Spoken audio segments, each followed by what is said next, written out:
tu Biblia ya, 1 Juan capítulo 2, vamos a continuar con nuestro verso a verso y el título de este sermón es Permanecer en la verdad. Permanecer, eso toma en cuenta ese título porque nos va a guiar a través de todo este estudio, permanecer en la verdad. ¿Y cuántos saben que un buen cimiento, un buen fundamento, algo que está bien estructurado desde abajo, permite que, por ejemplo, cuando se construye un edificio, ese edificio no caiga, aunque tiemble, aunque haya un terremoto? Si tiene un buen fundamento, si está bien cimentado, si está bien anclado al piso, no se va a caer. Pero históricamente hemos visto, por ejemplo, sobre todo en el terremoto del 85 en la Ciudad de México, curiosamente ha habido más de un terremoto en 19 de septiembre, pero en 1985 hubo un terremoto que devastó la ciudad. Y eso no dejó más que en evidencia que muchos construían por ambición, sin cumplir los reglamentos del gobierno, y entonces sobornaban al gobierno, ¿no? Y ya para no sé qué año, creo que fue 2000 algo, hubo otro terremoto y cayó un edificio de una escuela, el Repsamen, 2007, el Repsamen, 17, el Repsamen, ¿no? Y bueno, y los reportes dicen que pues planearon más o menos bien el edificio, pero después siguieron construyendo más y más arriba y más, ampliaron, pero ya no les daban permisos. Entonces, ¿qué hicieron? Pues lo mismo, corrompieron a las autoridades y las autoridades están acusadas de haber sido coaludidas para que pudieran construir, y muchas veces por ambición se edifica, ¿no? Ahora déjame aplico esto a lo que vamos a ver hoy. Un verdadero discípulo que permanece, aunque venga el terremoto, es aquel que está fundamentado en la verdad. Amén. ¿Cuál es la verdad? Cristo y la palabra de Dios. Él se manifiesta y Él se revela a través de toda la Escritura, ¿no? Un verdadero cristiano está fundamentado en la verdad y es aquel que sin duda alguna ha sido sellado, ha sido marcado por el Espíritu de Dios. Y entonces, a través de la obra del Espíritu Santo en su vida, ha sido entrenado para discernir entre el bien y el mal. Sabe distinguir entre lo que es comida chatarra y lo que es comida nutritiva, entre lo que es comida sana y lo que es comida que no es sana, y entre algo que está descompuesto y entre algo que está bien. Tiene ese discernimiento entre el bien y el mal. No solo conoce la verdad, sino que la practica, permanece en ella. O sea, aquí la clave para el estudio de esta mañana es que permanece en ella. Y un poco, nada más así para arrancar, a manera de lo que ya vimos la semana pasada con Pastor Frank y lo que hemos estado viendo ya en estos casi 2 capítulos, que con el favor de Dios lo vamos a terminar hoy. Juan describe las características de esos hijitos míos. ¿Se acuerdan el lenguaje que usó? Hijitos míos. O sea, no son cualquiera, son hijitos míos a quienes les está escribiendo esta carta, ¿no? Y déjenme hablar de 3 cosas que tienen estos hijitos de Juan. Número 1, permanecen en la luz. ¿Se acuerdan que dijo Dios es luz y los que permanecen en la luz y la luz? Ok. Y no en tinieblas. Luz versus tinieblas. ¿En dónde caminan? En la luz, es decir, obediencia. Es decir, el que permanece en Cristo está en una santificación progresiva. ¿Ok? Amén. No me dejen solo, por favor, porque siento que estoy solito. Ok. Número 2, aquellos que permanecen, que están bien anclados y cimentados, permanecen en el amor. De eso habló Pastor Frank la semana pasada, ¿no? Versus odio, versus rechazo, versus aborrecer, ¿no? Entonces el verdadero creyente tiene comunión con otros. Alguien diga amén. Y número 3, lo que vamos a ver hoy es que el verdadero creyente permanece en la verdad versus mentiras, ¿no? O sea, en la sana doctrina. Voy a abusar de ese término, pero en la sana doctrina, porque decir permanecer en la doctrina no es suficiente. Doctrina es enseñanza y también hay mala doctrina, malas enseñanzas. Entonces permanece fiel en la palabra de Dios. Entonces 3 cosas: luz, amor y verdad. Entonces hoy vamos a estar hablando de permanecer en la verdad. ¿Ok? Entonces vamos allá al verso 18, nos quedamos en el 17. De hecho, en el 18 voy a hacer una gran explicación, después le vamos a meter un poco el acelerador y así. Y después ya hacemos un aterrizaje forzoso, pero aterrizamos bien. ¿Ok? Verso 18, hijitos, es la última hora. Y así como oyeron que el anticristo viene, también ahora han surgido muchos anticristos. Por eso sabemos que es la última hora. Entonces Juan, para explicar el peligro que hay en alejarse de la verdad, Juan usa 2 términos en este versículo. Uno es última hora y el otro es anticristo. Quiero explicarlos brevemente. La última hora, ¿de qué nos habla? Y quizás una Reina Valera diga los últimos tiempos. ¿Así dice la Reina Valera? Sí, ok, los últimos tiempos. Ahora, con palabras medio domingueras, es la dispensación de la iglesia, es la era de la iglesia, los últimos tiempos. O también le podrías ver como la era de la gracia, ¿no? Es el tiempo de la iglesia. Los últimos tiempos comenzaron con la iglesia. Vaya, otra manera de verlo es que los últimos tiempos comenzaron en la primera venida de Jesucristo y terminan en la segunda venida de Jesucristo. Amén. Entonces tenemos casi 2000 años o más de 2000 años en los últimos tiempos. Y entonces surge una pregunta obvia, ¿no? y honesta y legítima, pero ¿por qué ha tardado tanto? ¿Por qué aún no ha regresado? Y siempre que hablamos del rapto y todo eso, mi esposa dice, ya quiero que venga. Y yo le hago, yo también. Ok.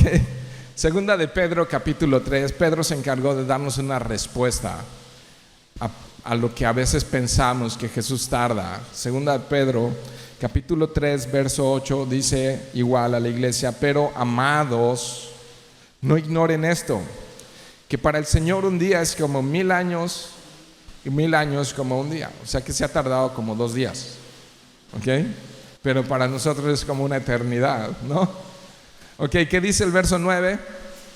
El Señor no se tarda en cumplir su promesa. ¿Cuál promesa? Pues la de su advenimiento, la de su regreso, la de que Él va a regresar por segunda vez. No se tarda en cumplir su promesa, según algunos la entienden por tardanza. ¿Ok? Algunos dicen, no, ya se tardó. Si no, no se ha tardado, sino que es paciente para con ustedes, no queriendo que nadie perezca, sino que todos vengan al arrepentimiento. Entonces es la gracia de Dios. Dios está extendiendo su gracia.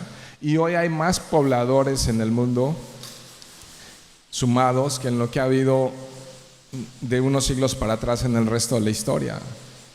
Entonces hoy hay muchos que pueden ser alcanzados y salvados. Así como, si te gustan los datos curiosos, hoy están muriendo más cristianos por declarar su fe en Jesucristo que en toda la historia. Claro que no te va a aparecer en Más TV o ¿cómo se llama? En noticias no aparece en las noticias. En los medios tradicionales no aparece eso. Pero están muriendo poblaciones enteras por confesar su fe en Jesucristo. Entonces Él no está tardando su promesa, sino que quiere que muchos se arrepientan y le conozcan. Entonces Dios obra en el tiempo humano, pero por encima del tiempo. Dios es el alfa y el omega. Él no está sujeto al tiempo, ¿no? Entonces, Dios obra a través de nuestro cronos, de nuestro reloj, de nuestros días, del sol y de la luna y de las estrellas, pero Él está sobre todo eso, sobre toda la creación, sobre todo el tiempo, ¿no? Pero sí es interesante ver el lenguaje que Jesús usó en Mateo capítulo 24 acerca de su regreso, y le preguntan ¿cómo va a ser? Y todo eso, y Él usa un lenguaje ahí que dice como la mujer cuando está en dolor de parto. ¿Cómo es, mujeres? Pues los síntomas empiezan y dicen, ¿no? Bueno, no lo supe actuar muy bien, pero ustedes imagínenselo. Y entonces algo así, pero después los dolores son cada vez más fuertes y más frecuentes hasta que da luz. ¿No es así? Eso aunque no lo haya vivido, obviamente. Decía un tío que tenía un tío masculino, que tenía la seguridad de que no iba a morir ni de parto ni de cornada de burro. Pues creo que yo tengo una seguridad similar. Ok, son tiempos difíciles y estamos viendo que ya los dolores de parto son cada vez más fuertes y más frecuentes. Y vemos pandemias globales, aunque ha habido peores pandemias. Y vemos rumores de guerra y guerras, aunque ha habido peores guerras, pero todo sucediendo, y descomposición social, moral, económica, política, todo eso ocurriendo simultáneamente. Son tiempos difíciles, pero es muy importante en este tiempo, en esta era de la información, en esta era de la inteligencia artificial, que sepas lo que crees y por qué lo crees, que puedas responder a esto. ¿Qué crees y por qué lo crees? Que puedas tener la habilidad mínima de compartir tus creencias con un testigo de Jehová, con un mormón, con un adventista, con un unitario. ¿Qué crees y por qué lo crees? Porque si no, como dicen en mi tierra, te pueden llevar al baile. Y aunque no sea 15 de septiembre. Ahora, el segundo término que usa es anticristo. Y es curioso, pero la palabra anticristo solamente la usa Juan. No la encuentras en otras partes de la Escritura. Pero esa palabra anticristo, que también la podemos relacionar al hombre inicuo del que habla Pablo a los tesalonicenses, expresa o describe tres cosas. Número uno, un espíritu en el mundo que se opone o se niega a Cristo. Un espíritu que se opone o se niega por completo a Cristo. Número dos, los falsos maestros que le dan cuerpo a ese espíritu, que le dan forma a ese espíritu. Entonces, cuando habla de anticristo, también se refiere a no solamente un espíritu que está en operación desde el primer siglo y que aún está en operación desde Génesis capítulo 3, ¿no? Sino que también da forma a través de falsos maestros. Número 3, obviamente, es una persona, el anticristo, ya con A mayúscula. Las primeras pueden ser A minúscula, pero la siguiente es un título, y entonces se refiere a una persona que va a encabezar la rebelión final de todos los tiempos, la rebelión final del mundo, el mundo rebelándose por completo en contra de ¿quién? De Cristo, anticristo, ¿no? Y entonces, sí, ese espíritu ha estado desde Génesis. ¿Se acuerdan Génesis capítulo 3? Después lo puedes mirar allá del 1 al 5, pero te lo puedo resumir en esto. Así la serpiente antigua hablando con Eva y diciéndole, así que Dios te dijo que si comes de este fruto morirás. ¿Sabes qué? Dios les dijo una mentira. Ustedes no morirán, es lo que dijo la serpiente. Solo lo que va a pasar es que se les van a abrir los ojos para conocer el bien y el mal. Entonces, en rebeldía y en oposición a Dios mismo, contradiciendo a Dios, poniendo en duda su palabra, poniendo en duda su ¿qué? Diga alguien palabra, su palabra, este libro, su palabra, poniendo en duda su palabra. Ahora, es interesante esto porque Entonces el anticristo está detrás de toda doctrina falsa y de todo sustituto, escucha bien, y de todo sustituto de Cristo. Esto es importante discernirlo, porque la palabra anti en griego puede significar dos cosas: el que está en contra de Cristo, pero la segunda cosa es que está en lugar de Cristo, algo que sustituye a Cristo, y lo ves en todas las religiones del mundo. Y tú quieres reconocer a una secta, sustituye a Cristo por algo más, sustituye a Cristo por la tradición, sustituye a Cristo por un profeta, sustituye a Cristo por ídolos, sustituye a Cristo por lo que sea. Pero Cristo no es suficiente. La obra perfecta, completa, expiatoria de Cristo no es suficiente. No. Satanás es un experto en falsificar, sustituyendo la pieza original con la chafa.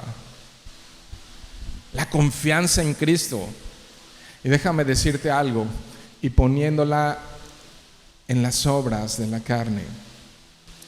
El lenguaje que usa la Biblia para aquellos que han tenido un encuentro con Cristo es que podemos descansar. Ahorita cantábamos, hace un rato cantábamos acerca de ese descanso.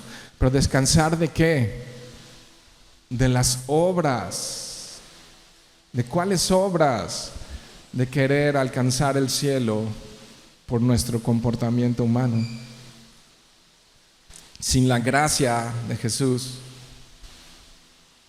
sin el perdón de Cristo en la cruz, entonces a través del perfeccionamiento en mis fuerzas, en la carne, en el hombre, en ídolos, en algo más. Muchas veces sistemas religiosos que aún pueden tener un nombre rimbombante y precioso, testigos de Jehová, pero pregúntales quién es Cristo, si es el Hijo de Dios o no, y que te contesten con claridad, y llévalos a Juan 1:14. Aunque se llamen Iglesia de Jesucristo de los santos de los últimos días, investiga y pregunta acerca de quién es Jesús para ellos. Un ser creado, hermano de Satanás, etcétera, etcétera, pero no con todos los atributos que pertenecen a la deidad, al Padre, al Hijo y al Espíritu Santo, ¿no? Pero entonces tú dices, ok, eso está más visible, pero ten cuidado porque con frecuencia el orgullo religioso quita la confianza que debe ser absoluta en nuestra necesidad de Cristo.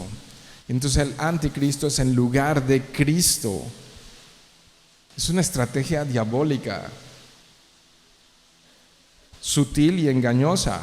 Y hay algo muy básico en la doctrina, en la sana doctrina. Ve conmigo a Gálatas primero. Vamos a Gálatas capítulo 2, verso 16. Algo que muchos de ustedes conocen y han citado. Es algo que le podríamos poner el hashtag basics, ok.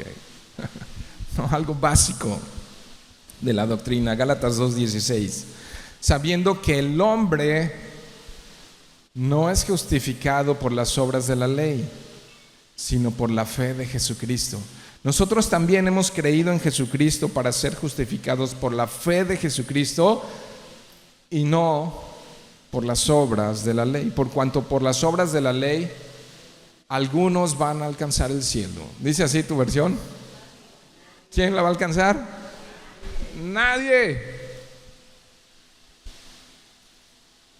Y entonces, si tú estás poniendo tu confianza en qué tan buena persona eres, en qué tan moral eres, estás quitando la confianza en la suficiencia de Cristo, porque no hay justo ni a un uno, no hay bueno ni a un uno. Se trata, la redención y la salida es Cristo. Él es el camino, la verdad y la vida, y nadie va al Padre si no es a través de Él. No hay manera.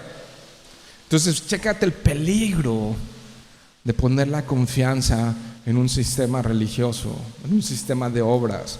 Entonces no estás descansando de las obras.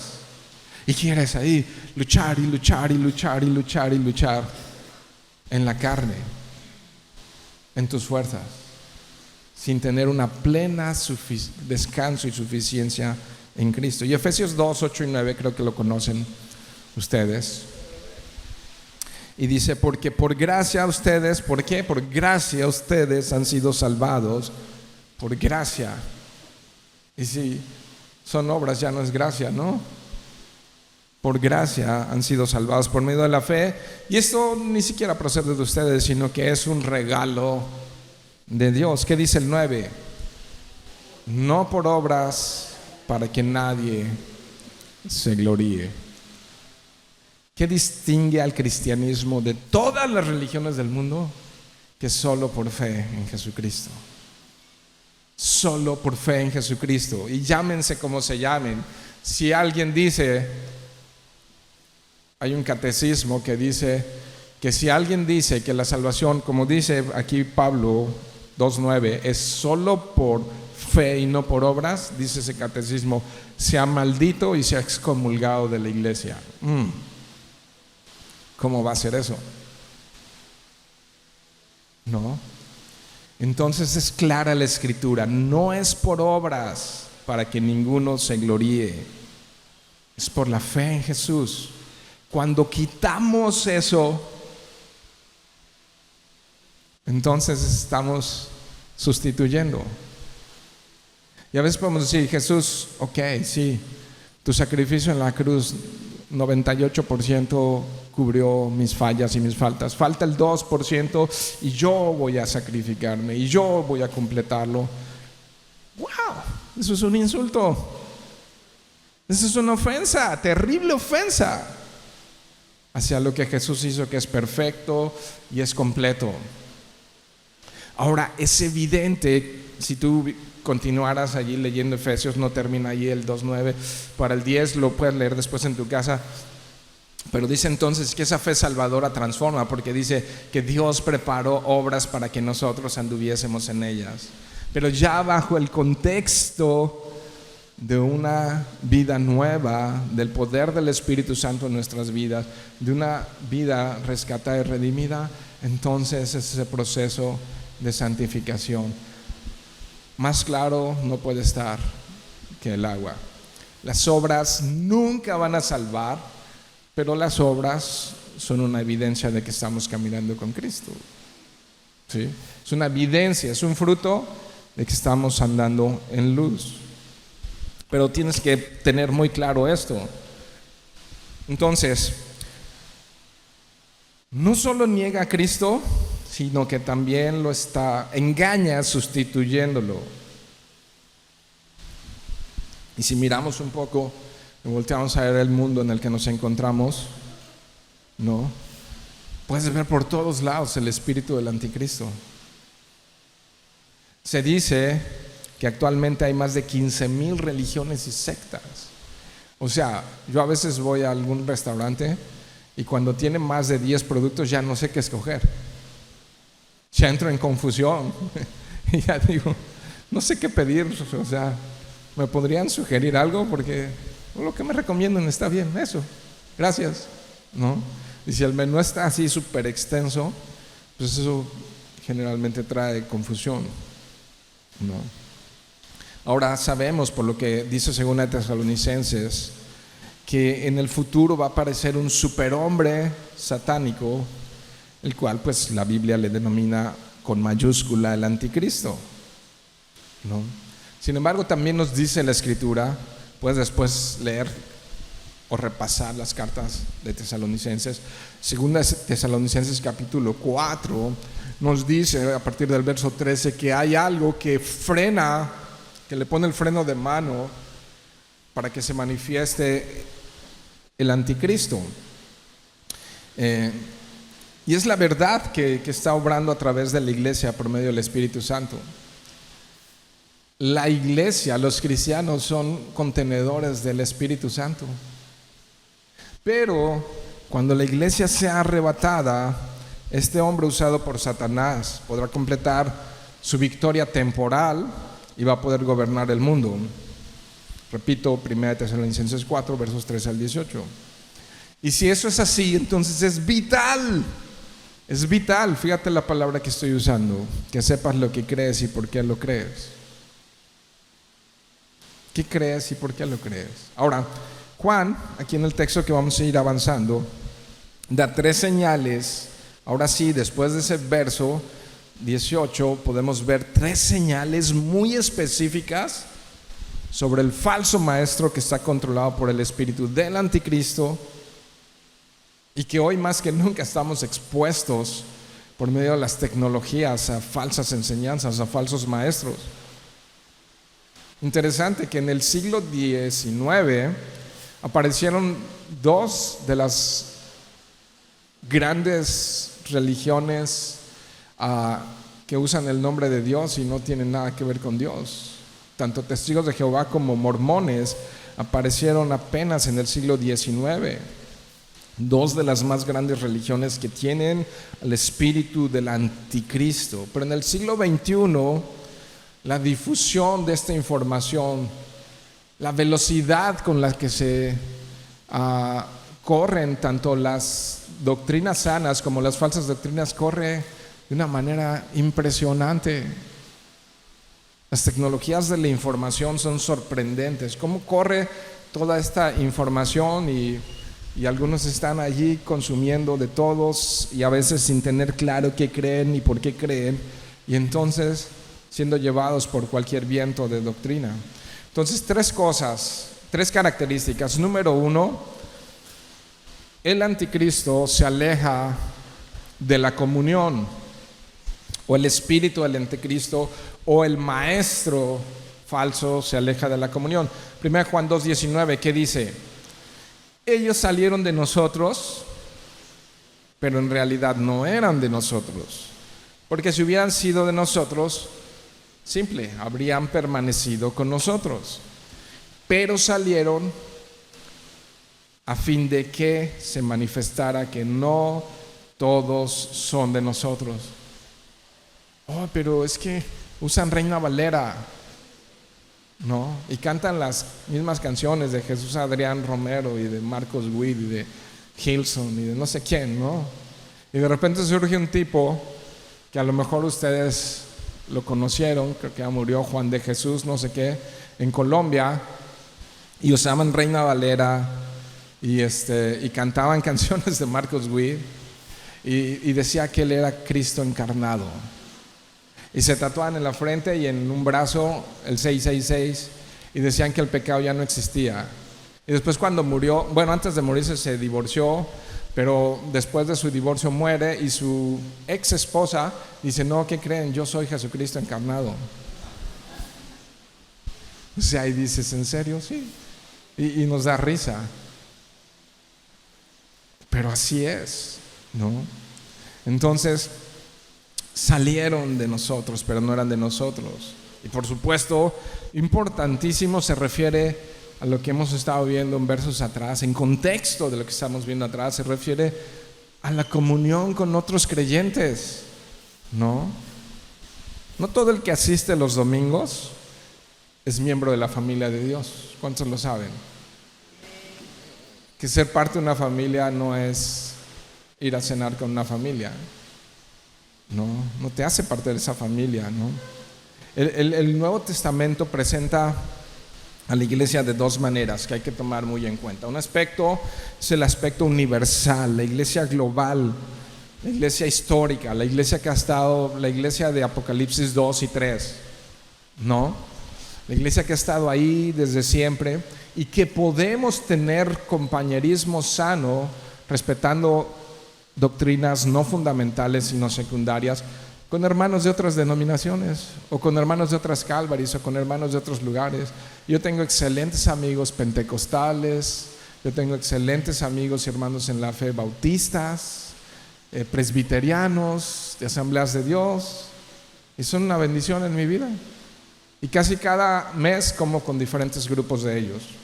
Nos vamos a desayunar, oramos unos por otros, grupos de pastores de Calvary. Eventualmente asisto a conferencias en otros países para estar en comunión con otras iglesias, porque no somos sectarios. No nos consideramos los únicos poseedores de la verdad, como dicen las sectas. Y tenemos plena comunión con otros, respetando diferencias secundarias, no esenciales. Un solo Dios, una sola fe, un solo bautismo. No. Las cosas esenciales, la salvación por fe y no por obras. Todas las doctrinas fundamentales. Dices, ¿cuáles son? Si quieres, entra a la aplicación o en la página web. No sé, creo que ya están, aunque está en construcción, no entren todavía. Ok, pero al menos en la aplicación sí está. ¿Qué creemos como iglesia? Y si no, hay un folleto que puedes pedirlo y ahí dice claramente en qué creemos y puedes ver las doctrinas esenciales en las que creemos en Calvary Chapel, y que no son de Calvary Chapel, son de la Iglesia Universal, ¿no? Pero también tú puedes ver a través del libro de Hechos y a través de la escritura del Nuevo Testamento que también se refiere a un cuerpo local, a la iglesia local, en un punto particular, donde Dios continúa edificando y continúa transformándonos a la imagen de Jesucristo, ¿no? Como individuos tenemos una fuerte comunión con otros creyentes. Que si tu hermano llora, lloras en su hombro. Que si tu hermano tiene éxito y le va bien, te alegras con él. Que si tus hermanos son abuelitos, te emocionas como si casi tú fueras abuelito, ¿no? Que si tu hermano está en el hospital, te duele. Que si tu hermano está pasando por una crisis familiar, matrimonial, te duele. Que si tu hermano está pasando por una situación económica difícil, te duele. Y si está en el hospital o está en algún lugar, lo visitas porque lo amas, ¿o no? O la amas. Y tenemos esa comunión. Entonces, ojo, porque permanecer en la verdad es permanecer en comunión con la iglesia. Y voy a volver a decir mi frase trillada. No es ir a la iglesia, es ser la iglesia. No es asistir a la iglesia, es ser parte de la iglesia. Efesios capítulo 2, si pueden ir rápidamente allá. Efesios 2 va a describir esto mejor que yo. En el verso 19 dice así: y así pues ustedes ya no son extraños ni extranjeros, sino que son, ¿qué dice? Conciudadanos de los santos y son de la familia de Dios. Están edificados sobre el fundamento de los apóstoles, o sea, la Biblia, para ser un templo santo en el Señor. ¿Qué más dice el 22? En Cristo también ustedes son juntamente edificados para morada de Dios en el Espíritu. Entonces, ¿sabes lo que está ocurriendo en este momento? Somos morada de Dios en el Espíritu. Aquí está el Espíritu de Dios moviéndose entre las filas. Tremendo. Y por eso es importante cuando nos reunimos. Y algo yo lo veo profético cuando el salmista dice que es como cuán bueno y cuán agradables están los hermanos juntos, porque es allí donde Dios envía su unción, como lo hace con ese aceite que ponen sobre Aarón y que cae. Aarón era el sacerdote y entonces cae hasta bañar todo el cuerpo. Y eso ocurre. Nuestros ojos no lo alcanzan a ver, pero Dios está manifestando en este preciso momento en la vida de muchos de ustedes. Entonces toda persona que dice tener una fe en Cristo y dice yo no necesito a la iglesia, está diciendo que no es parte del cuerpo local de Cristo y está viviendo engañado, está viviendo una mentira. Sabemos que hemos pasado de muerte a vida en que nos amamos unos a otros. Vaya, en que nos servimos unos a otros. ¿A qué otros? Pues a los de la familia de Cristo. ¿A quiénes más sino a nosotros, a la familia de Cristo? Las verdades del carácter cristiano se practican entre nosotros, entre imperfectos. ¿No? Y entonces, bueno, algunos son así en las diferentes funciones de un cuerpo, algunos son el corazón, otros son el cerebro, otros son el hígado, pero todos tienes que convivir con todos, ¿o no? ¿No? Quizá yo sea el hígado.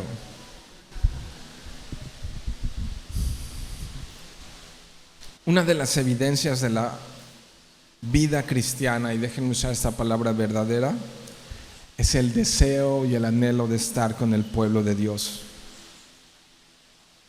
¿Cómo? Si estamos participando de la misma naturaleza divina, ¿tú quieres estar con el cuerpo de Cristo o no?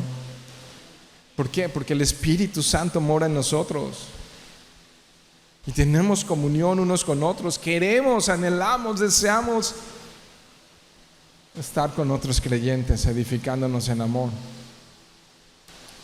Y hablábamos la semana pasada, hablaba Pastor Frank, y la palabra nos hablaba, y Juan capítulo 15 nos hablaba: un mandamiento nuevo les doy. ¿Cuál? Que se amen unos a otros. O sea, se refiere aquí en la iglesia. Qué importante es eso. Si tú estudiaras cuidadosamente libros que se llaman teología, no es teología cristiana, es teología, y entonces habla de budismo y habla de muchas otras religiones.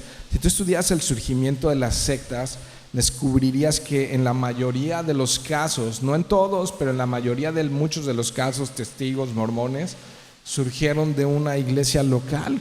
¡Wow! Pero entonces, ¿qué está diciendo aquí Juan? Venían a la iglesia, pero no eran de nosotros. Estaban en la iglesia, pero nunca fueron de nosotros, ¿no? ¿Y qué siguieron entonces? Al hombre y doctrinas de hombre. No es que salieron de la comunión, sino que nunca tuvieron comunión. Y ahí está el ejemplo muy claro.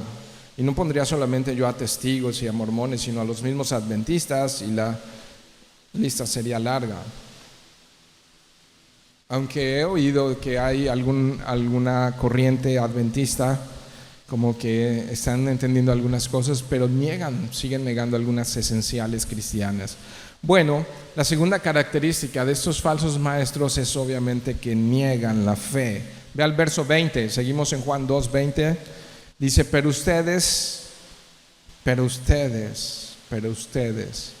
tienen la unción del Santo, y todos ustedes lo saben. No les he escrito porque ignoren la verdad. Wow, habían sido discipulados, ¿no? Sino porque la conocen, porque ninguna mentira procede de la verdad. Verso 22. ¿Quién es el mentiroso? Sino el que niega que Jesús es el Cristo. Este es el anticristo, el que niega al Padre y al Hijo. Todo aquel, fíjate la relación que hay en esto, verso 23, que niega al Hijo, la deidad del Hijo está con H mayúscula, ¿no? Cristo, el ungido, el Mesías. Todo aquel que niega al Hijo tampoco tiene al Padre. El que confiesa al Hijo tiene también al Padre. Verso 24 y 25 de una vez. En cuanto a ustedes, fíjate la palabra permanecer. Entonces la clave de nuestro estudio de hoy, ¿qué es? Permanecer. Permanecer en la luz, permanecer en el amor, permanecer en la verdad. ¿Estamos? En cuanto a ustedes, que permanezca en ustedes lo que oyeron desde el principio. O sea, no ha habido un cambio. Si en ustedes permanece otra vez lo que oyeron desde el principio, ustedes también permanecerán en el Hijo y en el Padre. Entonces algunos habían salido de ellos, pero negando a Cristo. Y Él les dice: manténganse firmes y arraigados en estas verdades. El verso 25: y esta es la promesa que Él mismo nos hizo, la vida eterna. Entonces, quien permanece en el Hijo, ¿qué tiene? Permanecer en Cristo es sinónimo de vida eterna. Y en ningún otro, escucha esto, tú que estás aquí esta mañana, esto es lo que dice la Biblia, no son mis ideas, y en ningún otro hay salvación. Nadie dio su vida por nosotros para que podamos ser redimidos de todos nuestros pecados y de toda nuestra maldad. Esa es una tremenda buena noticia, que siendo malos hemos pecado, hemos hecho maldad, hemos hecho cosas que lastiman, que ofenden a Dios, y no le estábamos buscando. Yo no le estaba buscando, y Él se presentó y mostró su gracia y mostró su amor y mostró su virtud. Su virtud tiene nombre, se llama Cristo. La mayor virtud es Cristo. Mostró a Cristo. La pregunta es, ¿quién es realmente Jesucristo? ¿Es solo un profeta, como dicen los testigos? ¿O es un maravilloso maestro de moral, como dicen los ateos marxistas? O algunos dicen, no, pues fue uno de los mejores filósofos que ha habido. ¿O es Dios manifestado en carne? Jesús dijo una y otra vez que Él y el Padre eran el mismo. Por decir eso, murió en una cruz. Lo azotaron por decir eso. Lo escupieron, lo torturaron y murió en una horrenda cruz. Entonces, la premisa sería, la idea de partir, Jesús fue un fanático loco que llegó a la cruz por una mentira y creyó su mentira hasta que murió en una muerte aberrante.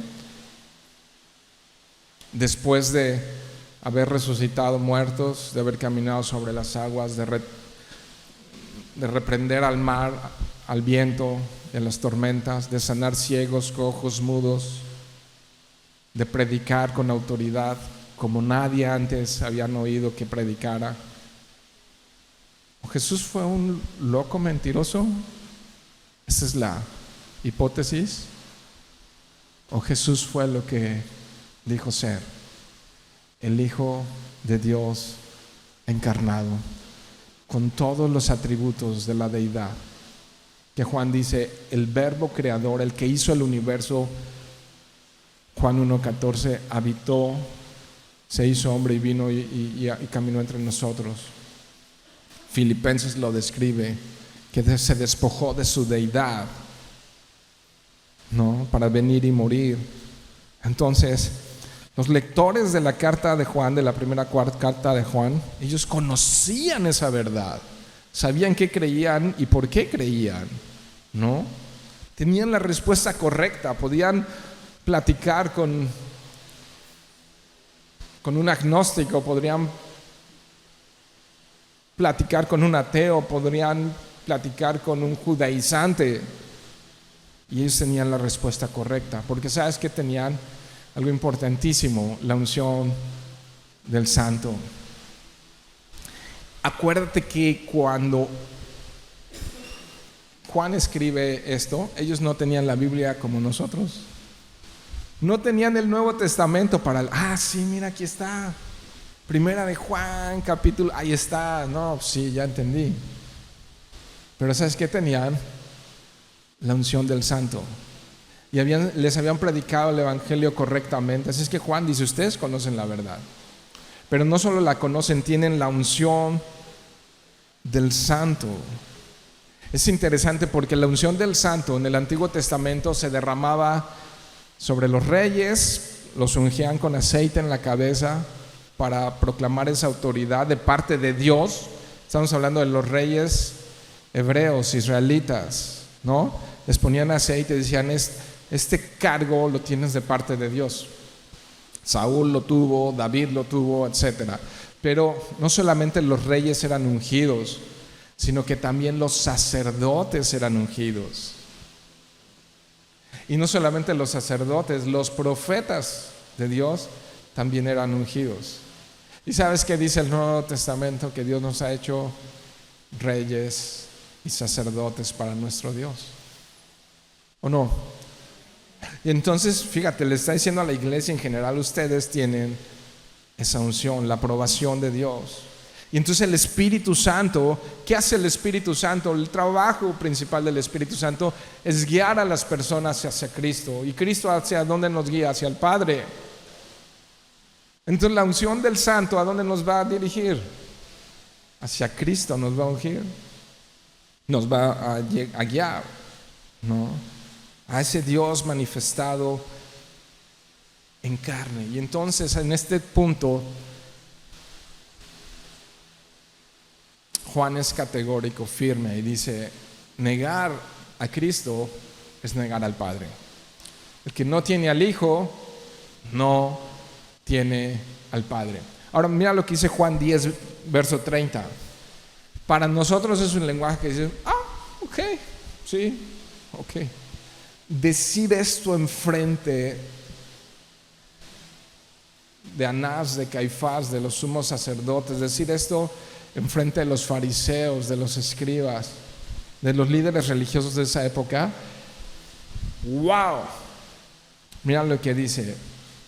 Y puedes leer todo ese capítulo, está impresionante. Dice: yo y el Padre uno somos. ¿Los puedes separar? No, no los puedes separar. No hay forma bíblica de decir, ¿no? Y algunos con buenas intenciones, pero dicen: no, yo solamente oro al Padre. ¿Pero y qué si oramos al Hijo? Yo y el Padre uno somos. ¿Y qué si oramos al Espíritu Santo? ¿Se ofenderá a Dios? Claro que no. Es un mismo Dios con los mismos atributos de la deidad, omnisciente, omnipotente, ¿no? Son los mismos atributos de la deidad. Ahora, aquí el énfasis es que me queda claro, es que es imposible conocer al Padre sin el Hijo. Entonces asegúrate de entender lo que crees. Juan, eso está diciendo en su lenguaje, les está animando a que se aferren, es decir, la palabra que estamos usando esta mañana, a que permanezcan, a que se aferren, a que estén firmes en lo que creyeron desde el principio y que no se dejen llevar por el espíritu del anticristo, el que le niega. Ahora, quiero ir con ustedes brevemente al capítulo 15 de Juan. Vayan allá, es el mismo autor, es Juan capítulo 15, y es esa historia que Jesús contó acerca de: yo soy la vid y ustedes son los pámpanos. ¿Se acuerdan de ella? ¿Sí? Bueno, vamos a ver algunos detalles rápidamente. Juan 15, está subiendo la humedad y el calor. Juan 15, verso 3, cuando estén allá, den un salto de júbilo. No. Ok. Eso fue grito de júbilo, pero está bien, es válido. Dice el verso 3: ya vosotros estáis limpios por la palabra que les he hablado. ¿Cuántos dicen amén? Permanezcan en mí. ¿Qué dice? Permanezcan en mí. Y yo en ustedes, como el pámpano no puede llevar fruto por sí mismo, sino que permanece en la vid, así tampoco vosotros si no permanecéis. Otra vez, permanecéis en mí. Yo soy la vid, ustedes los pámpanos. El que permanece en mí y yo en él, lleva mucho fruto, porque separados de mí, el que en mí no permanece será echado como fuera como pámpano y se secará, y los recogen y los echan en el fuego y arden. Todos los que siguen el espíritu del anticristo, todos los que niegan que Cristo es Dios, el que no permanece en él, los echan fuera y arden. ¿En dónde? En el infierno. El infierno es real. Si alguien dice que no, los adventistas no creen en el infierno, pues no es lo que miramos por toda la Biblia. Ok, ¿en cuál íbamos? 7, leo el 7. Si permanecen en mí, y ojo, y mis palabras permanecen en ustedes. Iglesia, necesitas estudiar la Biblia. Necesitas alimentarte de la palabra de Dios si no quieres que te lleven al baile y que no sea 15 de septiembre. Si no estás leyendo la Biblia, eres sujeto de ir por todo viento de doctrina. Todo lo que te digan te lo vas a creer porque no tienes el filtro de la verdad insertado, instaurado, instalado en tu mente, en tu corazón. ¿Ok? ¿Cuál vamos? ¿Al 8? En esto es glorificado mi Padre, en que lleven mucho fruto y sean mis discípulos. Como el Padre me ha amado, así también yo les he amado. ¿Otra vez qué dice? Y así, ¿no, Pedro? Ya entendí, Jesús. Ya entendí, permanecer.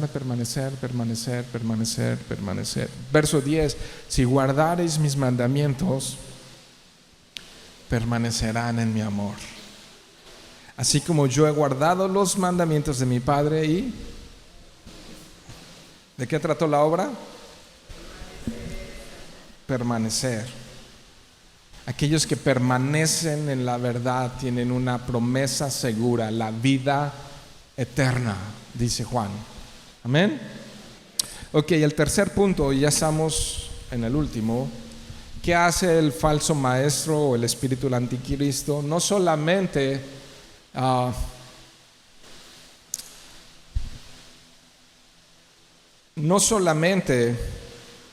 se aleja de la comunión, no solamente niega que Jesucristo es el Señor, sino que número 3, trata de engañar a los verdaderos cristianos. ¿Qué dice el verso 26? Seguimos allí. 1 Juan 2, 26 y 27. Les he escrito, fíjate, la razón de esto que estamos estudiando juntos, estas cosas respecto a los que están tratando de engañarlos. En cuanto a ustedes, la unción que recibieron de Él permanece en ustedes, y ustedes no tienen necesidad de que nadie les enseñe. Tenían al Espíritu Santo, ¿ok? Pero así como su unción les enseña acerca de todas las cosas y es verdadera y no mentirá, y así como les ha enseñado, ustedes, iglesia, que dice, permanecen en Él. Ustedes permanecen en Él. Era una iglesia con buenos cimientos, que no se dejaba llevar, que estaban fundados en la roca que es Cristo. Estaban fundados en la roca que es Cristo y tenían al Espíritu Santo. Jesús dijo, y aquí yo estoy todos los días con ustedes hasta el fin del mundo. ¿Y cómo está con el Espíritu Santo? Y en Juan capítulo 14 le dice, yo me voy a ir, pero les voy a dejar a mi Espíritu, y Él les va a recordar todas las cosas que yo les he dicho. ¿Quién hacía eso? El Espíritu Santo. 1 Timoteo capítulo 4. Es interesante, pero los falsos maestros dedican mucho tiempo, esfuerzo y energía para ganar la confianza de los débiles, para seducir con falsas doctrinas a otros. 1 Timoteo 4:1 me dice, el Espíritu dice claramente, que en los últimos tiempos, algunos se apartarán de la fe. Esto se llama apostasía, prestando atención a espíritus de engañadores y a doctrinas de qué. No han de ser tan malos, hasta usan la misma Biblia y hasta usan el lenguaje cristiano y hasta, no. Y no seas así tan, ¿sabes algo? La Biblia es exclusivista. No es inclusiva la Biblia. Así, tan. Hoy les encanta a todos la inclusividad. Bueno, la Biblia es exclusiva. En ningún otro hay salvación. Solo en Jesucristo hay salvación. Es exclusiva la Biblia. ¿Ok? Y luego dice el verso 2, ahí si estás todavía en 1 Timoteo 4:2, mediante la hipocresía de cómo son ellos. Mentirosos que tienen cauterizada la conciencia. Mateo 24:24 también, no lo busques, pero dice, porque se levantarán falsos cristos y falsos profetas, ¿no? Y mostrarán, imagínate eso, grandes señales y prodigios para así engañar. Entonces, mentiroso, engañador, si fuera posible, de ser posible aún, a los escogidos. Entonces, iglesia, tenemos que ser diligentes en estudiar, en leer, en aprender, porque hay muchos que tuercen la verdad para engañar. ¿No? Hablábamos ayer, antier, con Frank de los tierraplanistas y gente que dice, bueno, muchos, dice la Escritura, que van a apostatar de la fe. ¿Y sabes por qué creo que Jesús está pronto? Porque después de pandemia hemos visto ríos de personas apostatar de la fe. Algo ocurrió, yo no sé, pero algo ocurrió post pandemia. Y ojo que hablo con muchos pastores, ¿no? Y puedes ver a muchos, no a pocos, que ahora están negando su confianza en Jesucristo. Y alguna vez estuvieron con nosotros, pero no fueron de nosotros, ¿no? No es que están en otra iglesia, no estoy hablando de eso. A lo mejor se cambiaron de ciudad y buscaron otra iglesia. Es importantísimo buscar una iglesia de sana doctrina y arraigarte ahí, donde sea que vivas, donde sea que estés, pero buscar una iglesia local a la cual amar y pertenecer y servir, ¿no? Es importantísimo. Pero aquí se refiere a aquellos que negaron su confianza en Jesús. Muchos van a negar a Jesús porque Satanás es un hábil falsificador, es un hábil engañador, es un mentiroso. Así que un verdadero cristiano, de acuerdo a lo que leímos esta mañana, permanece en la luz, permanece en el amor y permanece en la verdad. Amén. Cerramos verso 28 y 29. Y ahora, hijos, permanezcan en él. Otra vez,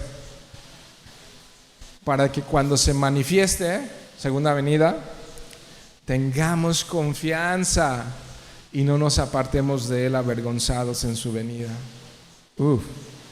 Si saben que él es justo, ¿cuántos saben eso?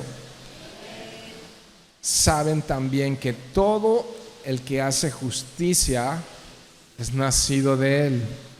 Vaya cierre.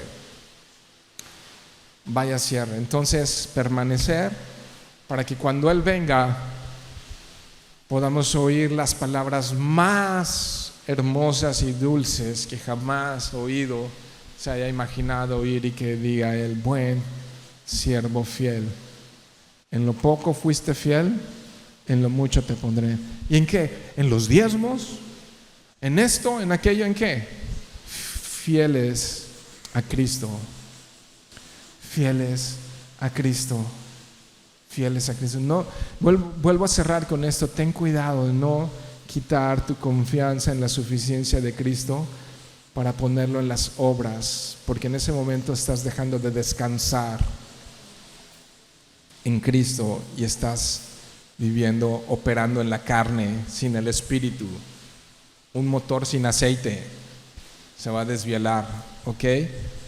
Y entonces saben que Él es justo. La palabra justo también se puede traducir como recto. Saben que Él es bueno, Él es justo, Él es recto, Él hace lo correcto. ¿Cómo deben de andar los que le siguen? Los nacidos de Cristo, los nuevos creyentes, los que nacieron de nuevo en el Espíritu, deben de andar como Él anduvo. Y vamos a ver aquí un poco que Juan es circular en sus enseñanzas. La semana pasada nos habló ampliamente la palabra de Dios a través de ese mensaje de santidad, y va a continuar hablándonos acerca de santidad, pero aquí cierra de esta manera: todo el que permanece en Él, el que permanece en Él hace lo bueno. Eso significa que es nacido de Él. Amén. Bueno, aquí están esas advertencias trágicas. Las consecuencias son trágicas de creer las mentiras, de alejarse de la verdad. Y yo voy a volver a decir esto: es permanecer en la luz, es obedecer. Permanecer en amor es tener comunión. amar lo que Él ama, a quienes Él ama, no aborrecer. Y permanecer en Él es permanecer en la verdad, amar su verdad. Si amas esto, lo vas a estudiar diligentemente más que cualquier otra cosa. Más que cualquier otra cosa. Vas a usar a tiempo y fuera de tiempo tu corazón para indagar, para comprobar, para estudiar la verdad de Jesucristo. ¿Y esa verdad va a transformar? No. Entonces ahí está. Vamos a orar. Padre, hasta aquí los contrastes son amplios, Señor. La luz con las tinieblas, el amor con el odio, la verdad con la mentira. Señor, gracias por tu palabra y gracias por tu Espíritu Santo. Y gracias porque tú no te rindes y no te cansas y nos persigues y nos buscas y tu amor nos atrae y echas cuerdas de amor sobre nosotros y nos llevas hacia ti una y otra vez, Señor. Y entonces yo te ruego, Señor, no por todos, sino por los que tú has escogido, Dios, los que te pertenecen, Dios. Y quizá aquí hay algunos, Dios, que aún no se han enterado que tú les escogiste, Señor. Y quizá hoy puede ser el día en el que te conozcan, el día en que te reconozcan como su Salvador y Señor, el día en que te puedan decir Padre, y te puedan decir Dios, perdóname porque he pecado contra ti, contra el cielo. Soy un pecador, pero Señor, necesito tu gracia y tu misericordia. Perdóname, Señor. Y me rindo, te rindo mi vida y la entrego hoy a ti, Señor. Y si eres tú, di amén. Di amén y di sí, Señor. Ven a mí, Señor, a mi encuentro, Señor. Quiero conocerte y quiero vivir en tu verdad. Y quiero vivir en luz y quiero vivir en comunión. Pero quizá tú eres salvo y simplemente estás aquí, pero has descuidado estas verdades. Y quizá hoy también le puedas decir, Señor, nuevamente, Señor, quiero regresar a ese primer amor cuando te conocí, Señor. Quiero regresar a tus pies, disfrutar y deleitarme en tu presencia, Señor. Cantar y alegrarme diciendo que tú eres Rey sobre todas las cosas. Nuevamente, Señor, avívame con tu Espíritu Santo. Trae frescura a mi vida, Señor. Toma mi corazón, toma mis pensamientos, toma mi vida, Señor. Lléname con tu Espíritu Santo. Dile ahí en tu lugar, lléname, Señor. Lléname con tu Espíritu Santo, Dios. Tú sabes, Dios, cuánto lo necesitamos. Yo sé que no nos darás una piedra, Señor. Yo sé que no nos darás una serpiente. Te pedimos, llénanos, Señor, con tu preciosa unción, Dios. Llénanos, Señor, con tu preciosa unción, Dios. Y déjanos ver esta vida como tú la ves. Y vivir y morir para ti, Señor. Y ser instrumentos tuyos donde sea que estemos y hagamos lo que hagamos. Déjanos ser instrumentos de tu gracia, Dios. Padre, yo te ruego por mí y por esta iglesia, Señor, que no desviemos nuestros ojos de Cristo para confiar como si así fuera en nosotros, sino que podamos descansar en la obra plena de Jesucristo, Dios. Déjanos descansar en tu pecho, Señor, y decir, aquí estamos bien. Aquí estamos bien. En Cristo estamos bien, Señor. Y sí, Señor, anhelamos tu venida, Señor. Anhelamos tu regreso, Señor. Mientras tanto, ayuda a esta iglesia, Dios, a permanecer fieles a ti, Señor. Ayuda a esta iglesia, Dios. Despierta hambre como de un recién nacido en la leche espiritual no adulterada, mi Dios. Despierta hambre por tu presencia, hambre por tu palabra, mi Dios. Despiértanos, porque el tiempo está cerca, Dios. Y no queremos, cuando tú regreses, sentirnos avergonzados y alejados y allá atrás, sino que queremos, Señor, correr a tus brazos, Señor. Queremos correr a tus brazos y decir cuánto habíamos esperado tu manifestación, Señor. Te rogamos, mi Dios, que nos ayudes a permanecer fieles en ti y en tu verdad, a confiar en ti todos los días de nuestra vida, Señor. Ayúdanos por amor de tu nombre, Señor, por amor a ti mismo. Oramos en el nombre de Jesús. Amén.